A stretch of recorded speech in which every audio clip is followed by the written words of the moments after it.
Hola, ¿cómo están? La clase que vamos a dar hoy es el tema de cetoacidosis diabética.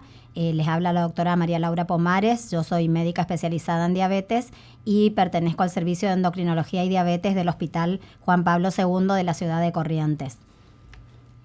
Vamos a empezar presentando un caso clínico. Este es un paciente de 7 años de edad, de sexo femenino, sin antecedentes patológicos conocidos. Tiene como antecedente familiar un abuelo con diabetes tipo 2.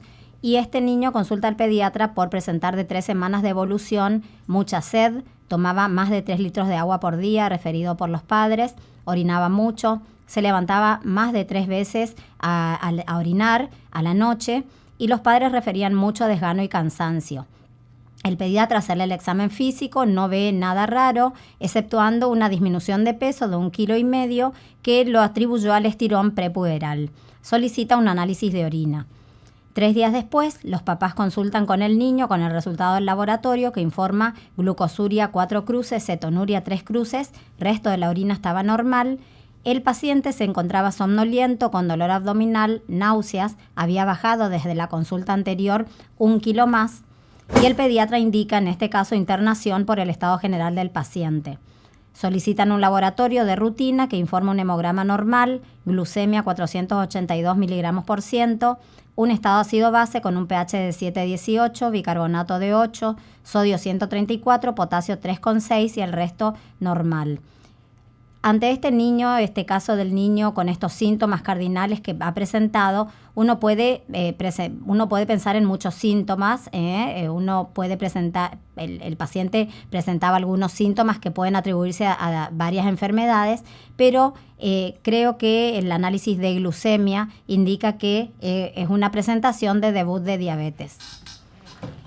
Si hablamos de la definición de cetoacidosis definimos a la descompensación metabólica aguda que está caracterizada por una glucemia mayor a 200 miligramos por ciento con glucosuria, cetonemia o cetonuria positivas, pH venoso menor de 7,30 y bicarbonato menor de 15 y diferentes grados de deshidratación con los cuales va a presentarse el paciente a la consulta.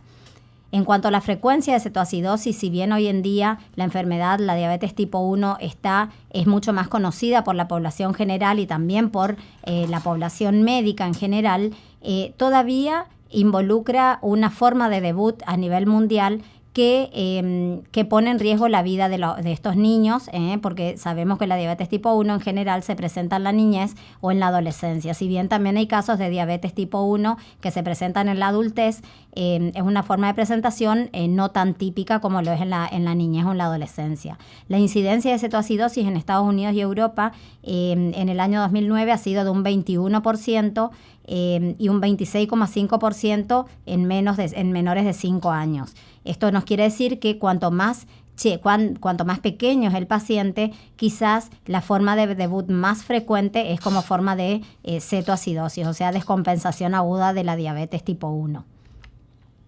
En estudios multicéntricos que se han hecho en Argentina, en este caso este es un estudio de servicios pediátricos de Argentina presentado en el año 2008, la forma de debut es la forma más frecuente de inicio de una diabetes tipo 1, si bien también se puede presentar cetoacidosis diabética en otras formas de presentación por omisión de las dosis de insulina, por estrés emocional, por infecciones, causas desconocidas, etc. En nuestro hospital, en el año 2013, hicimos una casuística y tuvimos alrededor de 20 debuts en el 2013 y en el 2014 18, y la mayoría de ellos, más del 60%, se presentaron con cetoacidosis diabética al momento del debut. Factores de riesgo para presencia de SAD. Obviamente que un niño que hasta ese momento era sano y que se presenta con los síntomas cardinales, debuta sin haber sabido los padres que el niño tenía diabetes. Entonces, la cetoacidosis se puede presentar como forma de debut de la diabetes tipo 1 por un diagnóstico tardío. A nosotros nos pasa algunas veces en el hospital que cuando el paciente se presenta con una acidosis severa, con un pH, un bicarbonato bastante bajos, no ha sido la primer consulta. Muchas veces el paciente, los padres del paciente refieren que han ido al hospital la semana antes del debut y que, bueno, por los síntomas que presentaban los pacientes, confunden la cetoacidosis cetoacidosis con un broncoespasmo o con una infección urinaria por el hecho de que orinan con mayor frecuencia. También factores de riesgo para cetoacidosis son el bajo estatus socioeconómico y países con baja prevalencia de diabetes tipo 1. Ahora, cuando el paciente ya tiene el diagnóstico, se presenta con cetoacidosis, en general, la gran mayoría de los casos, por omisión de dosis de insulina. Esto se da mucho en los adolescentes que obviamente realizan el tratamiento ya prácticamente solos, al ponerse ellos solos la insulina y hacerse ellos solos el automonitoreo.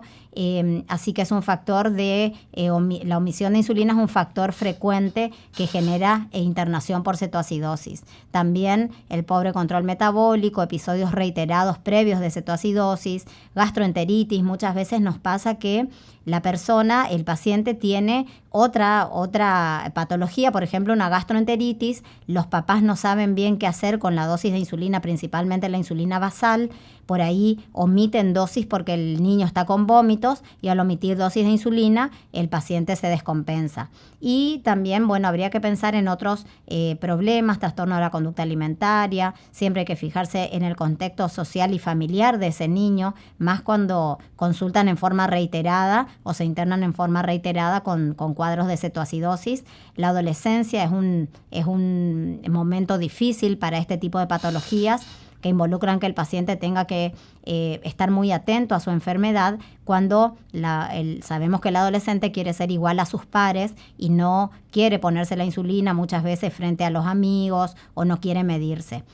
Hoy en día, por eso, con todos los advenimientos de métodos menos invasivos, quizás de medición, por ejemplo, de la glucemia, bueno, para nosotros es muy favorable a nivel de la adherencia al tratamiento. Una falla en el funcionamiento de microinfusores en pacientes que tengan bombas de infusión de insulina también podría llegar a desencadenar una cetoacidosis. Hablando de la etiología del cuadro, la cetoacidosis diabética sabemos que se presenta por un déficit absoluto o relativo de insulina. Cuando el déficit es absoluto, en general es por omisión de las dosis de insulina o por un debut, una forma de presentación de debut en donde nadie sabe que ese páncreas está secretando menos insulina. Cuando hablamos de déficit relativo, en general puede ser desencadenado por infecciones medianamente severas a severas, y también, por ejemplo, por el uso de corticoides, quimioterápicos o alguna otra droga que eleve la glucemia y genere insulinoresistencia, y que amén de que la persona se esté poniendo la insulina, muchas veces esa dosis sea ineficaz o insuficiente. Sabemos que ante la deficiencia absoluta de insulina o la deficiencia relativa, empiezan a liberarse ácidos grasos como fuente de energía, ya que la glucosa no puede utilizarse al no haber insulina, no puede ingresar a los tejidos, y nuestro cuerpo necesita obtener energía de alguna otra fuente de combustible. En este caso, la lipólisis incrementada aumenta la liberación de ácidos grasos libres en el hígado, se van formando cuerpos cetónicos, y estos cuerpos cetónicos son los que van haciendo que el pH y el bicarbonato disminuyan. Entonces, en un cuadro de cetoacidosis, en general, vamos a tener cuerpos cetónicos, ya sea en sangre o en orina, incrementados, glucosuria, porque la hiperglucemia va a ser importante, cetonemia o cetonuria, y por supuesto muchas veces descompensación metabólica a nivel principalmente del estado de hidratación con hiperosmolaridad. Podemos clasificar la cetoacidosis de muchas maneras. Si uno tiene en cuenta la clasificación, nosotros lo que damos más importancia es a nivel de los niveles de pH y de bicarbonato, quizás no tanto del nivel de glucemia, si bien, como vemos acá, tanto en la cetoacidosis leve, moderada o severa, en los tres casos se presenta hiperglucemia, pero no es el nivel de glucemia lo que nos da la gravedad de la cetoacidosis, sino más bien el estado de descompensación a nivel del estado ácido-base. Entonces, nosotros clasificamos la cetoacidosis de acuerdo a si es leve, moderada o severa, teniendo en cuenta el pH y el bicarbonato. Como ven acá, Es una cetoacidosis leve si tiene un bicarbonato entre 15 y 10, moderada entre 10 y 5 y severa menos de 5. Y teniendo en cuenta el pH, clasificamos en leve entre 7.30 y 7.20, moderada de 7.20 a 7 o severa menor de 7. Los otros componentes del cuadro de cetoacidosis en general van a estar más o menos involucrados de acuerdo al grado de descompensación del estado ácido-base. El anion gap va a estar aumentado y el sensorio, que ya es una variable clínica, va a estar afectada de acuerdo al grado de compromiso tanto hemodinámico como metabólico del paciente. En general nosotros a nivel del hospital medimos cuerpos cetónicos en orina, pero tenemos que saber que también se puede medir. Lo que pasa es que es un procedimiento un poco más caro el hecho de medir los cuerpos cetónicos en sangre, y también tenemos que saber que existen glucómetros de determinadas marcas comerciales que también tienen la posibilidad de medir cuerpos cetónicos, como el glucómetro Optium, que mide glucemia y mide cuerpos cetónicos, pero bueno, no tenemos muchas tiras reactivas para medir cetonemia. Así que en general medimos cetonuria ya sea en un laboratorio de orina completa o también por tiras reactivas. Más que nada con las tiras reactivas hacemos el seguimiento del cuadro.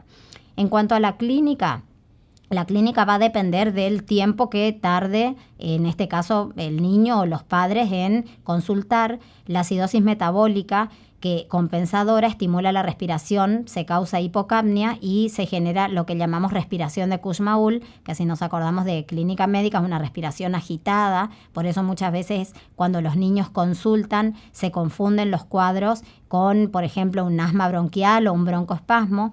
También va a haber sequedad de piel y mucosas en oftalmos, signo del pliegue positivo, compromiso del sensorio de acuerdo al grado de descompensación metabólica. En general, obviamente, al ser una manera muy frecuente de presentarse al debut de la diabetes, además de estos signos y síntomas, va a existir las 4P, poliuria, polidipsia, polifagia y pérdida de peso, que son los signos y síntomas más frecuentes en el momento del debut de una diabetes tipo 1. Si nosotros tenemos en cuenta también la etapa clínica, podemos dividir a la cetoacidosis en acidosis química, clínica o grave, empezando en la acidosis química por algunos signos como poliuria, polidipsia y pérdida de peso, y incrementándose el grado de descompensación hacia una deshidratación con aliento cetónico, taquipnea, anorexias, náuseas, irritabilidad, porque recuerden que los cuerpos cetónicos irritan el peritoneo, irritan las serosas, entonces causan dolor abdominal, incluso vómitos, hacia una acidosis, un cuadro clínico de acidosis grave, en donde ya se puede presentar una descompensación hemodinámica con hipotensión, taquicardia, respiración de Kussmaul, llegando a grados mayores de alteración del sensorio como somnolencia y coma. También es importante determinar que el cuadro realmente corresponda a una descompensación por hiperglucemia y no a otro tipo de enfermedades, o muchas veces el cuadro de cetoacidosis se desencadena conjuntamente con alguna otra patología de base. Por ejemplo, enfermedades del aparato digestivo pueden confundirse con cuadros de acidosis, por ejemplo, una apendicitis aguda, peritonitis, que van a cursar también con presencia de náuseas, vómitos, dolor abdominal. Igualmente, ante un cuadro clínico de cetoacidosis y diagnóstico de laboratorio, no habría que descartar del todo, si la persona sigue una vez compensado el cuadro con dolor abdominal y vómitos, hay que descartar que no tenga realmente presencia de alguna patología apendicular o de la vesícula biliar. Enfermedades del aparato respiratorio. Es muy frecuente también que la hiperglucemia genera alteración de las defensas orgánicas. Entonces muchas veces puede que se presente una cetoacidosis, pero en el marco de un cuadro respiratorio de base. Hay que diferenciar si realmente la taquipnea corresponde a solamente el cuadro de acidosis o alguna otra patología como bronquitis, neumonía, etc. También enfermedades del sistema nervioso central pueden afectar el sensorio, meningitis, encefalitis, y también hay que descartar que no tenga conjuntamente con la acidosis una patología del tracto urinario. Si hablamos del tratamiento, bueno, sabemos que la descompensación metabólica va a generar alteración a nivel de no solo del equilibrio del estado ácido-base, sino también del ionograma. Vamos a encontrar que el sodio se encuentra disminuido por la hiperglucemia y la hiperlipidemia. El potasio también se encuentra disminuido. Obviamente el estado ácido-base va a hacer que se incremente todo lo que sean los aniones orgánicos y el bicarbonato va a estar disminuido por un efecto buffer. Esto es lo que tenemos que saber a nivel metabólico. Entonces, lo importante es que cada uno en el lugar que esté, ya sea un hospital de baja, mediana o alta complejidad, elabore protocolos de tratamiento porque sabemos que es una urgencia que no tratada a tiempo puede incluso tener consecuencias fatales para este paciente, hablando más que nada de que en general son niños de entre 5 y 15 años, si bien también hay pacientes con menos edad y también hay pacientes obviamente con más edad, pero más o menos la edad con mayor frecuencia de estos cuadros es entre los 4 o 5 años y hasta los 15 a 18 años. Entonces, el médico tratante en su lugar, en su localidad, tiene que establecer los procedimientos diagnósticos, los criterios de internación y sistematizar las medidas terapéuticas. Sabemos que esta es una emergencia médica, es uno de los cuadros que pueden alterarnos y descompensarnos la guardia. Entonces hay que estar atentos a que se ingresa un paciente con estas características y con estos laboratorios, mantener la vía aérea permeable, control de los signos vitales, medición de la glucemia, de la cetonemia o cetonuria y solicitar los laboratorios de rutina de ingreso, ionograma, estado ácido-base, hemograma, urea, creatinina, calcular la severidad de la deshidratación, pesarlo al paciente siempre y cuando sea factible al momento del ingreso, evaluar otros signos de infección, solicitar otros estudios complementarios, electrocardiograma, radiografía de tórax, sonda nasogástrica y sonda vesical. Realmente es muy raro que tengamos que colocar, en general, como vamos a ver enseguida, la gran mayoría de los pacientes no ingresan a terapia, sino que ingresan ya sea a sala de clínica médica general o clínica pediátrica, y tratar de evitar siempre y cuando no sea necesario accesos por vía central. Se puede sacar perfectamente sangre venosa excepto que obviamente pensemos en un cuadro respiratorio grave y necesitemos, tener un análisis de oxemia, pero fuera de ello, los accesos venosos con la recolección de sangre venosa está bien, controlar la diuresis y el balance. ¿Dónde lo internamos? Bueno, en nuestro hospital, que es el Hospital Pediátrico de la Ciudad de Corrientes, en general, tratamos de internarnos en clínica pediátrica porque tenemos un seguimiento quizás más fácil que si se lo interno en terapia intensiva, donde quizás en general los tratamientos tienden a ser más agresivos. Así que en general, excepto que el paciente esté realmente con un cuadro de mucha gravedad y que uno pueda pensar que va a ser un paro cardiorrespiratorio o una arritmia, en general se internan en clínica médica de adultos o pediátricos, excepto que tenga una severa hipotensión, o sea, un severo compromiso del estado circulatorio, que esté en shock o que tenga un riesgo importante de edema cerebral, y esto en general se suele presentar en niños muy pequeños, menores de 5 años, con una acidosis muy severa. Fuera de estos casos, la gran mayoría de los pacientes se internan en clínica médica o pediátrica. Los objetivos de la terapia van a ser ir revirtiendo todos los cuadros que están alterados por la descompensación de la hiperglucemia y la falta de insulina. Entonces vamos a tener que tratar de revertir la cetosis, de corregir la acidosis, de hidratarlo al paciente, de identificar el factor desencadenante, ir de a poco restaurando la glucemia e ir corrigiendo la osmolaridad. Estas dos cosas se presentan en conjunto porque sabemos que es perjudicial reducir en forma rápida la glucemia por el mayor riesgo de edema cerebral al corregir demasiado rápido la osmolaridad. Esto es para tener en el librito, en el librito de guardia que siempre tenemos en nuestro anotador. Quizás no es para saberlo de memoria, pero son fórmulas que tenemos que hacerlas cuando ingresa el paciente: calcular el déficit de agua corporal total, la osmolaridad, la natremia corregida, y el anion gap. Son fórmulas que sabemos que cuando el paciente ingresa las tenemos que tener en nuestra libretita de guardia, como hacíamos cuando éramos residentes, y ir calculando todo esto, porque esto también se va a ir calculando en los momentos que el paciente va evolucionando para ver si la evolución es favorable o no. Interpretar el laboratorio, sabemos que el sodio va a estar ligeramente disminuido, o sea que no es raro encontrar un ionograma con un sodio de 128, 129, está ligeramente disminuido porque aumenta la glucemia, entonces es una hiponatremia dilucional.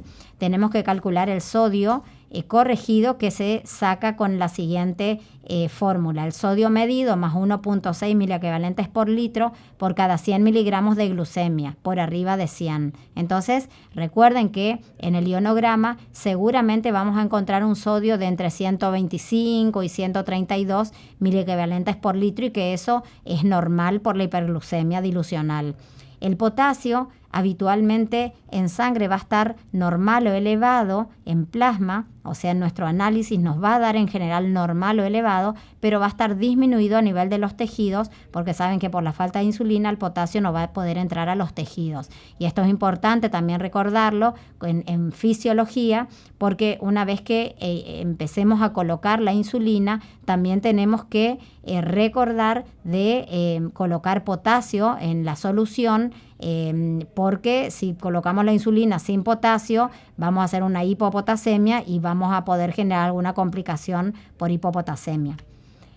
Entonces, en el tratamiento, el reemplazo de fluidos debe comenzar antes que la insulinoterapia. Primero, hidratar y después comenzamos con la insulina. Calculamos la tasa de reposición de fluidos a reponer en 24 a 48 horas y luego de esto recién iniciamos la insulinoterapia.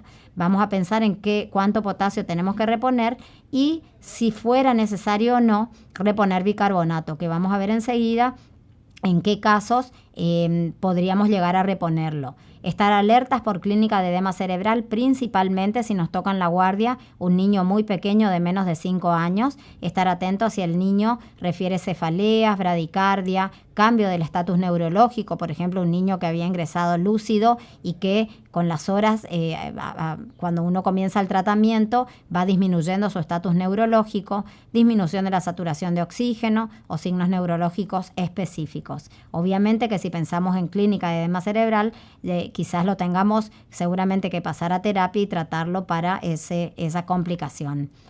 En cuanto al tratamiento, vamos a hablar primero de la hidratación.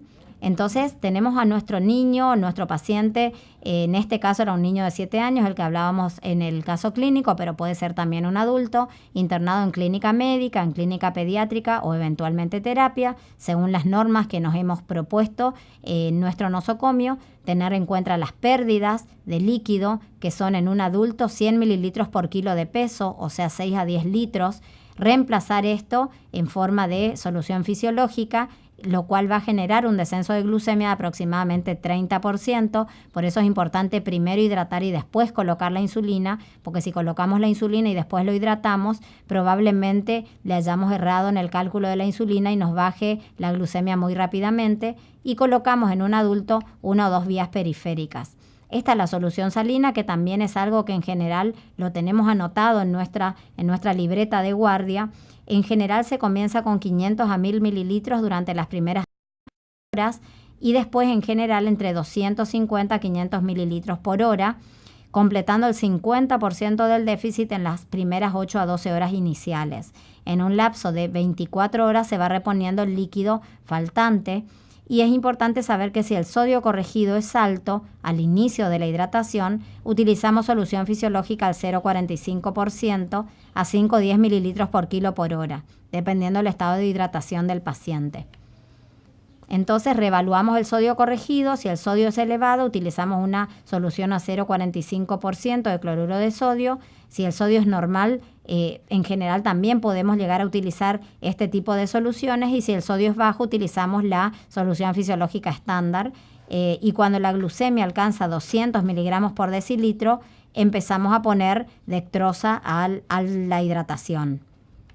Ahora en niños la cosa difiere, porque en los niños el plan de expansión, cuando el niño ingresa a la emergencia o a la sala de clínica pediátrica, si el niño está en shock o tiene un pH menor a 7,20, se infunde solución fisiológica, 20 mililitros por kilo a pasar en 20 o 30 minutos. Y si el compromiso es leve a moderado, se infunde entre 10 y 15 mililitros por kilo en 1 hora. En cuanto a los líquidos, en los niños se calcula la superficie corporal y se calcula que debería necesitar alrededor de 4.200 mililitros por metro cuadrado como máximo, sin contar la expansión. Y ahí tienen la fórmula de la superficie corporal, que también es bueno. Muchas veces, si bien no somos pediatras, debemos tenerla anotada en nuestra libretita, porque es muy factible que en la guardia de donde ustedes trabajan puedan diagnosticar una cetoacidosis en un niño pequeño. El ritmo de infusión en los niños es la mitad de lo que se calcula, o sea, los 4.200 mililitros por metro cuadrado, la mitad se pasa en las primeras 6 horas y la otra mitad en las 18 horas restantes.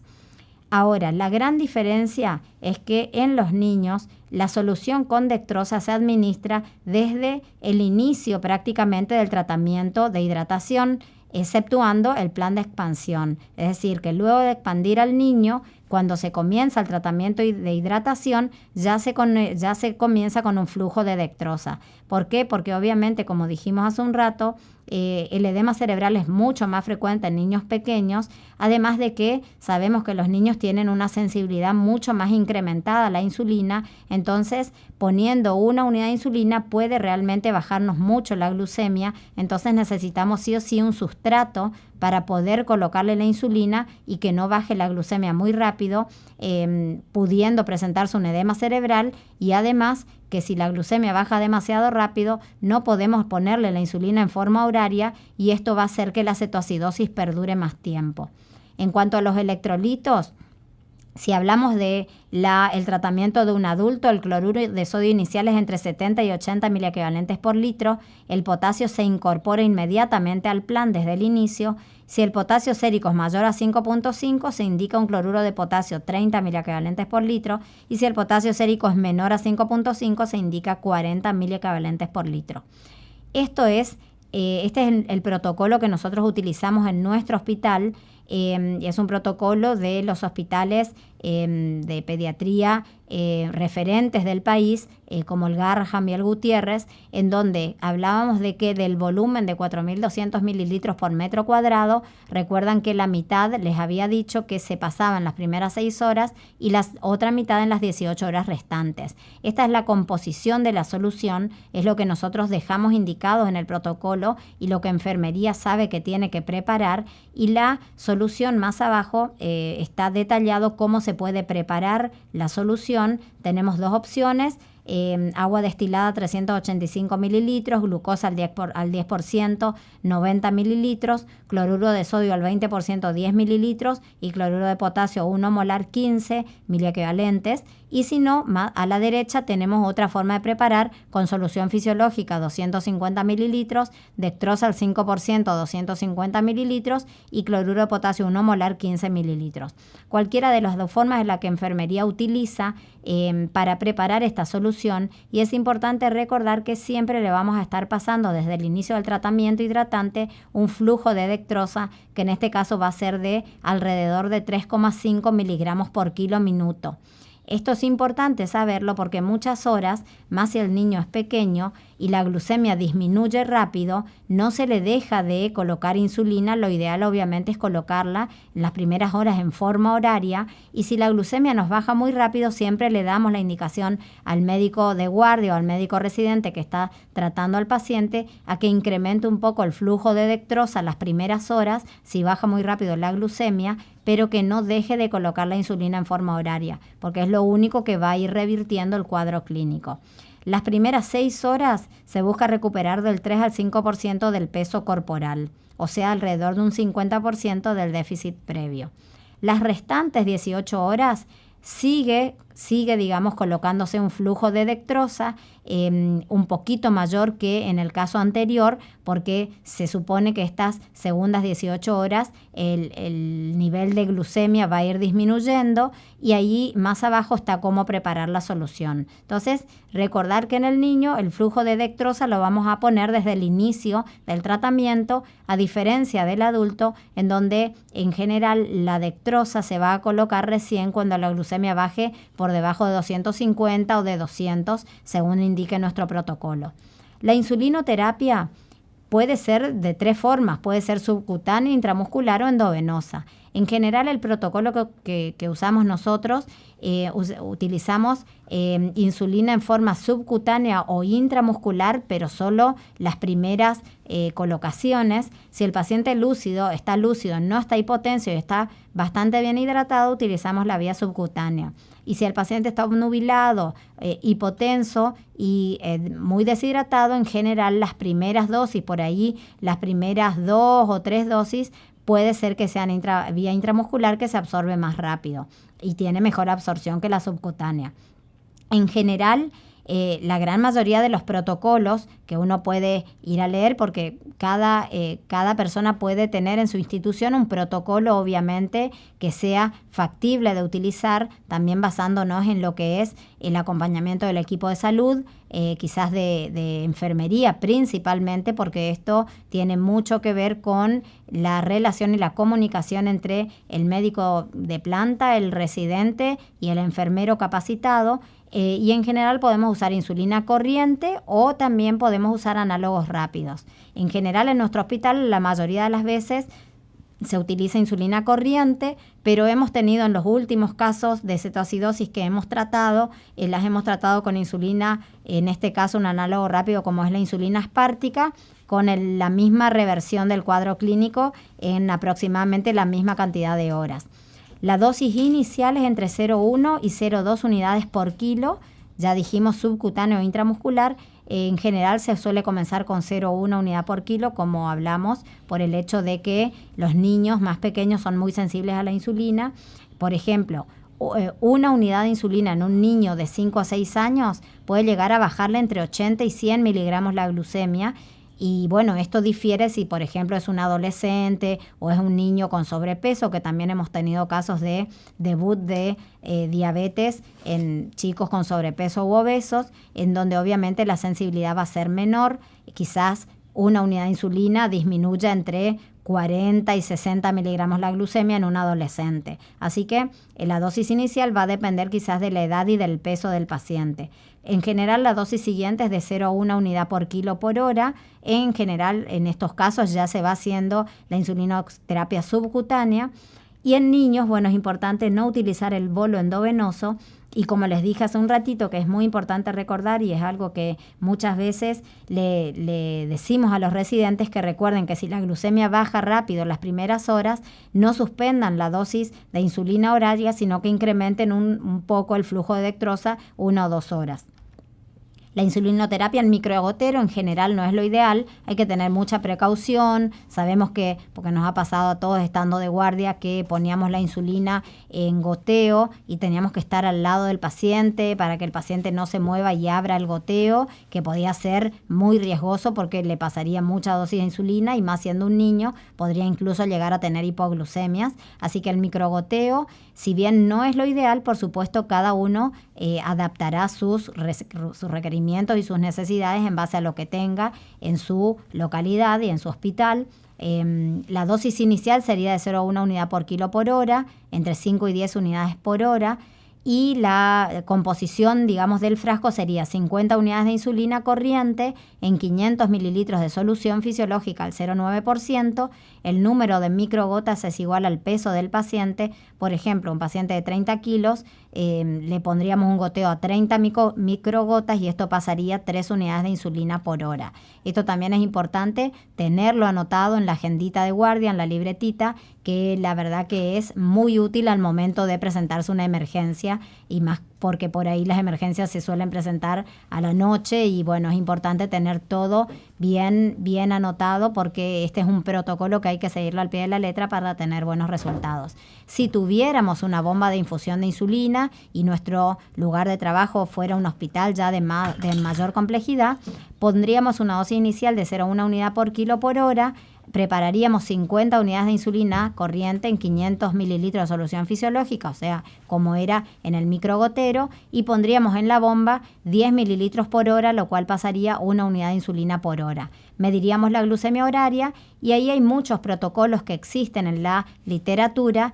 Uno de ellos podría ser ir midiendo el descenso de glucemia, que en general debería ser entre 65 y 125 miligramos por hora, y de acuerdo a esto se subiría o se bajaría el goteo de acuerdo a cómo va dando la glucemia. Con glucemias menores a 250, disminuir la dosis entre 0,05 y 0,1 unidad por kilo por hora para mantener un estado no de normoglucemia total, más que nada para prevenir los riesgos de una hipoglucemia. Y recordar agregar el goteo de dextrosa en paralelo cuando la glucemia ya baje por debajo de 200. Es importante recordar que la insulina en infusión dura nada más que un ratito, así que 1 hora antes de cerrar el goteo, iniciar insulina corriente subcutánea intramuscular para evitar un rebote de hiperglucemia si uno cierra el goteo sin haber colocado insulina corriente o algún análogo antes de eso. Y la insulinoterapia en infusión no requiere administrar ningún bolo. En niños también podríamos preparar una bomba de infusión de insulina. En este caso, para no desechar tanta insulina, colocaríamos 50 unidades de insulina en 50 mililitros de solución fisiológica, donde 1 mililitro por hora sería 1 unidad por hora. Iniciamos con goteos más pequeños, entre 0,05 y 0,1 unidad por kilo, y también tener en cuenta de aumentar el flujo de dextrosa si se produce un descenso rápido de glucemia. Cambiar la preparación cada 3 horas porque la insulina se inactiva también con la luz. Ahora, hablando del potasio, con un ritmo diurético adecuado, recordar que controlar la diuresis y hacer balance, no podemos ponerle potasio si el paciente está oligoanúrico o anúrico. Entonces el potasio vamos a infundirlo de acuerdo a cómo esté la potasemia, o sea, la calemia. Mayor a 5 no infundir, entre 3 a 5 alrededor de 20 a 30 mil equivalentes por litro, y si el potasio es menor a 3, entre 40 y 60. Siempre realizar control con electrocardiograma, calemia cada 2 horas y un control de ionograma cada 4 horas hasta que salgamos de la acidosis. Y en cuanto al bicarbonato, les tengo que decir que es muy raro, muy rara la vez que nosotros indicamos bicarbonato, porque realmente cuando el paciente ingresa, si uno le saca el estado ácido-base, lo ideal es primero pasarle el plan de expansión y después sacar el estado ácido-base, porque con la simple hidratación el bicarbonato mejora. Entonces, muchas veces si al paciente se le saca sangre inmediatamente cuando ingresa, por ahí nos da un pH de 7,1, y si lo hubiéramos hidratado primero, quizás después de la hidratación el pH es de 7,2 o 7,3, y quizás ahí ya no requiere bicarbonato. Realmente la indicación del bicarbonato en general se da en terapia intensiva. Nosotros muy pocas veces lo indicamos en clínica pediátrica, y la indicación sería si el pH es menor a 6,9 o si el paciente está en shock o con hipotensión refractaria. Y ahí tienen la tablita de la reposición de bicarbonato. El seguimiento en la primera etapa, medir glucemia y cetonuria en forma horaria hasta que se compense el pH y el bicarbonato, disminuyan las cetonas o se presenten trazas. Y luego cada 2 a 4 horas tratando de mantener la glucemia entre 150 y 200. En general, en los niños entre 200 y 250 estaría bien como tratamiento inicial. La insulina 0,1 unidad por kilo por hora hasta alcanzar una glucemia de 250 miligramos por decilitro, o que disminuyan los cuerpos cetónicos o aumente el pH y el bicarbonato. El ionograma en general lo pedimos al ingreso, y realmente el siguiente es alrededor de 4 a 6 horas.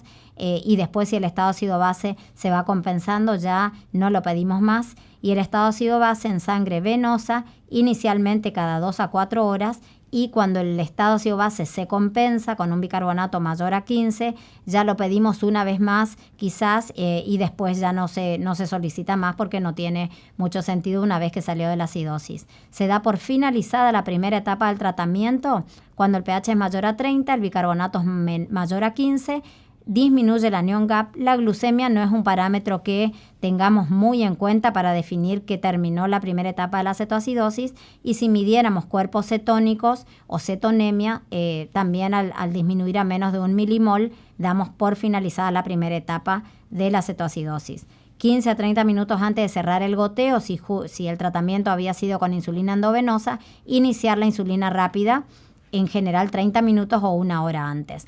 Es importante saber que cuando uno mide en tiras reactivas los cuerpos cetónicos, vamos a ir viendo que el beta-hidroxibutirato, que es el cuerpo cetónico más importante en cuanto a su nivel en la cetoacidosis, se va transformando con el paso del tiempo, se va transformando en acetoacetato y acetona, que es lo que mide la tira reactiva. Así que esto es importante conocerlo porque muchas veces en las primeras horas vemos que los cuerpos cetónicos aumentan, pero es simplemente por la transformación del beta-hidroxibutirato en acetoacetato y acetona, y no por un empeoramiento de la cetoacidosis. Entonces, la desaparición de la cetonuria no debe ser un endpoint para determinar la resolución de la cetoacidosis, sino más bien el estado ácido base con el pH y el bicarbonato. Entonces, acá también vemos que a medida que van pasando las horas, los cuerpos cetónicos van disminuyendo, pero el acetoacetato va incrementándose en las primeras horas y después recién llega a un nivel similar al beta-hidroxibutirato.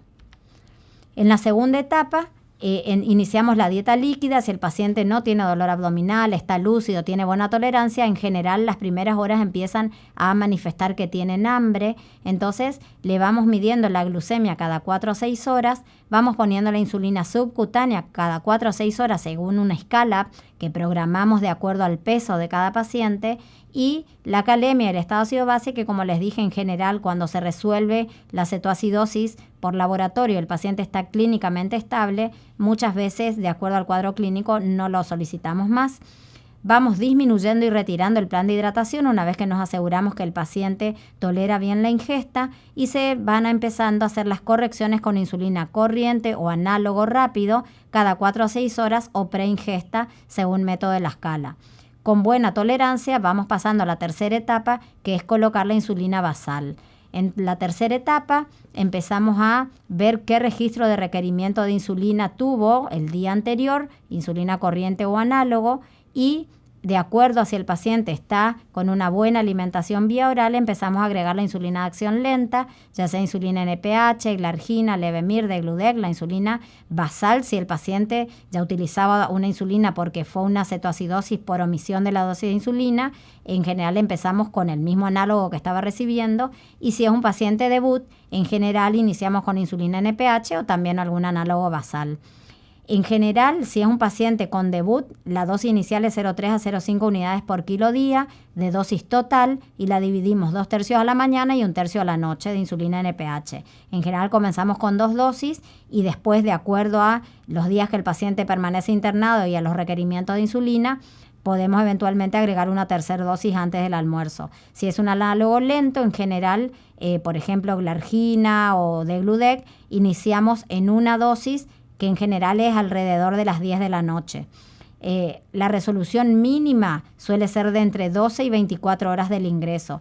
Así que en general, al segundo día de haber ingresado el paciente a internación, vamos empezando a espaciar los controles, y entre el segundo y tercer día ya comenzamos con el análogo lento. ¿Cuál es el pronóstico de la cetoacidosis? Bueno, cuanto menor sea la edad del paciente es mayor la mortalidad, si bien hoy en día, y esto a nivel estadístico, yo estoy hace 6 años en el hospital pediátrico, hemos tenido, digamos, la suerte de que con el trabajo de médico, de enfermería, de los residentes y capacitando a los profesionales que trabajan con este tipo de pacientes y en la internación, no hemos tenido ningún caso fatal, y todos han salido de la cetoacidosis en alrededor de un día. y el pronóstico ha sido favorable. Alrededor de, si es un debut, entre los 4 y 5 días de haberse internado, se va de alta. Obviamente tenemos una enfermera capacitada para educación diabetológica, y si no es un debut y es un paciente que ha dejado de ponerse la insulina, obviamente tenemos que tener en cuenta aspectos psicológicos, sociales. Hacemos hincapié en ver qué está pasando en la casa de ese niño, por qué dejó de ponerse la insulina, o si los padres no están participando del tratamiento, porque hay que involucrar a toda la familia, hermanos, si tienen hermanos mayores. Muchas veces los padres trabajan y en los horarios que el paciente, por ejemplo, un adolescente, tiene que colocarse la insulina, los padres no están. Entonces es importante involucrar a los otros miembros de la familia para que este niño pueda tener un buen control de su patología. Mal pronóstico, bueno, los más grandes o los más pequeños son los que corren más riesgo. Y por supuesto, si la cetoacidosis se presenta en el cuadro de algún evento importante, por ejemplo en un adulto, un evento macrovascular que curse con un cuadro de descompensación metabólica o un cuadro de infección. En general, las muertes en los niños muy pequeños se producen por edema cerebral. Importante tener en cada localidad un seguimiento de los pacientes. Sabemos que tenemos que hacer más que nada las primeras horas, un seguimiento detallado de lo que es el balance, los laboratorios, el nivel de glucemia, la dosis de insulina colocada con respecto a ese nivel de glucemia, cuándo se coloca la dosis de insulina basal, etcétera. Entonces, cualquier personal de salud que se acerque a ver cómo está el paciente puede tener estas planillas de seguimiento. Como conclusión, hay que identificar factores de riesgo para cetoacidosis en cada paciente, actuar de manera temprana para evitar gravedad y complicaciones, instaurar un tratamiento, protocolizarlo. El tratamiento y los protocolos, hay muchos protocolos en la literatura. Cada lugar tiene que instaurar un protocolo que sea factible de realizar. Por ejemplo, si a mí me gusta el protocolo con bomba de infusión de insulina, pero en mi lugar es difícil implementarlo, una opción es capacitar a todo el área de residencias médicas, enfermería, para poder utilizarlo, y eventualmente quizás si el medio es más favorable, indicar un protocolo con insulinoterapia subcutánea, y después de capacitar al personal, iniciar un protocolo con bomba de infusión. Trabajar en equipo, es imposible trabajar en este tipo de pacientes solo. Hay muchas variables que hay que controlar. El paciente va a estar más que nada el primer día varias horas midiéndose la glucemia en forma horaria, y obviamente sabemos que por ahí el enfermero, el residente están solo determinados horarios de guardia, y cuando uno pasa la guardia, muy frecuentemente que se extiende el tiempo de monitorizar la glucemia, y esto tiene que ser algo realmente muy, muy detallado y muy estricto para que el paciente salga de la acidosis lo más rápido posible con el mejor pronóstico. Evitar recaídas, reeducar al paciente y a su entorno. Entonces, involucrar al paciente, a la familia, y involucrarnos nosotros para ver si es un debut, de tratarlo lo más adecuadamente posible para que salga rápido de la acidosis, y podamos empezar con la educación diabetológica habitual de un paciente con un debut de diabetes tipo 1, y si es una reinternación en un caso de un paciente ya conocido, ver qué está pasando en el entorno familiar y social de este niño, por ejemplo, porque muchas veces si no indagamos en ese tema, el paciente va a volver a internarse, y muchas veces ingresan con un cuadro peor del que ingresaron anteriormente. Así que involucrarnos a nosotros, a todos los médicos que pueden llegar a recibir este tipo de pacientes, al personal de enfermería, involucrarnos también con la parte social de este paciente que muchas veces va a necesitar una ayuda, aparte de lo que es médico, una ayuda emocional y social. Muchas gracias.